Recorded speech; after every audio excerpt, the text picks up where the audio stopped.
You know, sometimes an entire industry can turn on a dime. One single announcement can make decades of technology feel, well, ancient, practically, overnight. Today, we're going to look back at one of those days, a moment that didn't just shake up video games. It completely changed our relationship with digital worlds themselves. Today, February 11th, 2026, the world of gaming faced a frightening yet exciting truth. That was the day OpenAI pulled the curtain back on Sora 2. And on that day, the very foundation of 3D graphics, everything we thought we knew, just started to crumble. It was replaced by something totally new, something that felt less like engineering and a lot more like magic. So what was this huge shift all about?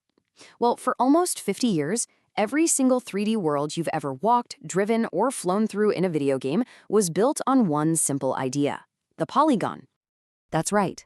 Every beautiful landscape, every hero, every monster, every single thing on your screen was just a really clever collection of millions, sometimes billions, of tiny, flat shapes, mostly triangles. Graphics cards were built to do one thing, and do it insanely well: draw those triangles as fast as humanly possible. But Sora 2, well, Sora 2 doesn't draw triangles. It does something else entirely. Okay, let's really get into this. For decades, traditional rendering, that's the stuff on the left, has all been about brute force. A GPU uses hard, predictable math to calculate the exact position and light for every single one of those millions of polygons. Neural rendering, though, is a whole different beast. It uses what's called a neural processing unit, or NPU, to predict what the next image should look like. It's a fundamental shift from calculating a world to intelligently visualizing it.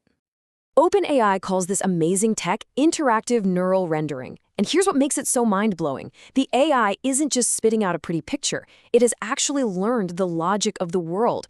So when your character turns a corner, Sora 2 isn't frantically calculating new geometry. Nope, it's generating the next frame based on its deep, deep understanding of what should be around that corner.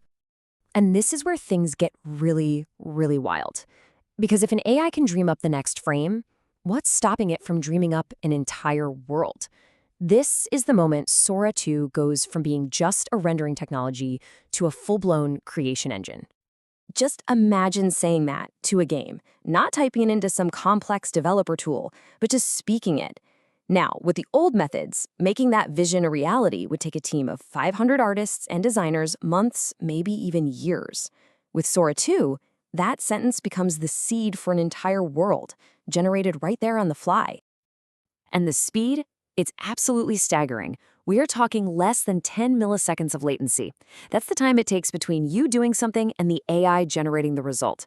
A number that low means the experience is buttery smooth, perfectly responsive, and absolutely ready for professional high-stakes gaming. This isn't some clunky tech demo. This is the real deal. And that speed, that incredible power, it creates an existential crisis for the giants of the industry. Engines like Unreal, which are built from the ground up on that old polygon system, now face a really stark choice. Figure out how to weave these neural models into their very DNA, or risk becoming a relic of the past. But Sora 2's understanding goes way deeper than just what things look like. It also completely reinvents one of the most frustrating, bug-prone parts of modern gaming: physics.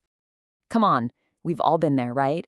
Your character's arm phases through a solid door, or your car gets impossibly stuck on a tiny curb. These glitches happen because traditional physics engines are just a bundle of pre-written rules and formulas, trying their best to imitate reality. And a lot of the time, those rules break. Sora 2, on the other hand, uses a neural physics engine.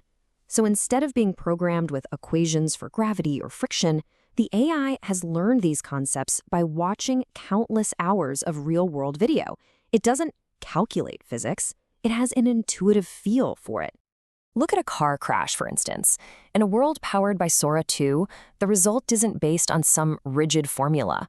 The AI literally reenacts the crash based on its massive experience of watching how metal actually behaves, how it bends, how it tears, how it crumples. The result is a kind of realism we have just never seen before. So, okay, we've got a revolution in graphics and a revolution in physics. The next big question is, what does all this do to the hardware we all run these games on? Because this doesn't just change the software, it upends the entire market. For decades, NVIDIA has been the undisputed king of graphics. Their whole empire was built on one thing, making GPUs that could push more and more polygons faster and faster. So, in a world without polygons, what happens to them? It's not the end, but it is a forced evolution. The company has to make a hard pivot.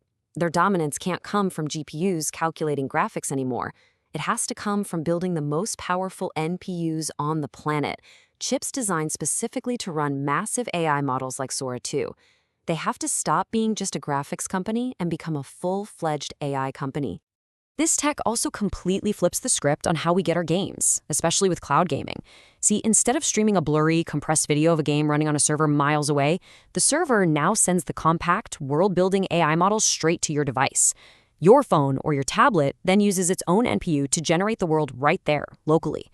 We're talking lower latency and way higher quality gaming anywhere. When you zoom out, it's pretty clear that the shockwaves from Sora 2 go way beyond just the gaming industry. We are stepping into a fundamentally new era of how we create digital things. Think about it. For years, a digital world was this handcrafted thing, built piece by piece with clear logic.